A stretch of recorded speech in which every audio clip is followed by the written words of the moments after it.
Peggy 16.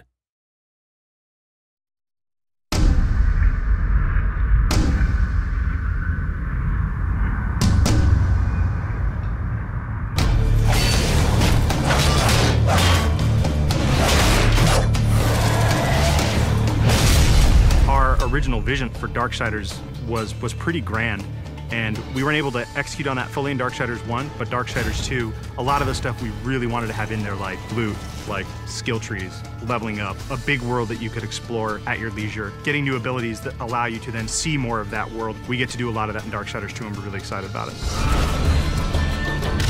When we were coming up with the loot for the game, we had a lot of fun. We knew the weapon types and the armor and stuff that Death would wear, but obviously we want to have a lot of variety and allow people to really make their guy look different from their friends. Let me tell you about loot. It's the best new feature we're adding to Darksiders 2. You get to pick whatever gear you want to use. Do you want to use a heavy axe? Do you want to use a faster set of claws? Do you prefer extra fire damage? Do you want added strength? Do you want added stamina? There's got to be thousands of pieces of loot. I mean, not is there a bunch of visual combinations, there's a bunch of statistical combinations. Of course, you're going to find just common stuff, and then you're going to start to find some that have magical properties. You're going to get some that really are loaded up with stats, and eventually, our top-tier loot is called possessed weapons, and those are going to be a lot of fun because they stay with you, and you're actually able to take items that you found, and you can feed those items into the possessed weapon to increase their power. Essentially, the possessed weapons level up with you based on how often you feed them with the loot that you don't want anymore. And I think it's that tier of loot that we're introducing that's going to be the most exciting. In Darksiders 2, we've got a skill tree. There are two major sides. You've got the Necromancer side and the Harbinger side. The Harbinger is more warrior-based, melee, in-your-face, hand-to-hand combat, weapon-based combat. Necromancer is your spellcaster.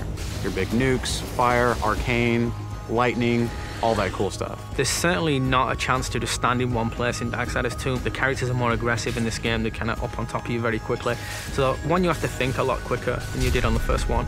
But because you've got so many different tools to handle that combat now, players can handle it in a lot of different ways. They can hold back and use a lot of the magic if they're not very good at the melee combat, but you can also get in and get through from a very up close and personal style of gameplay. So it's really down to the type of player who's playing the game.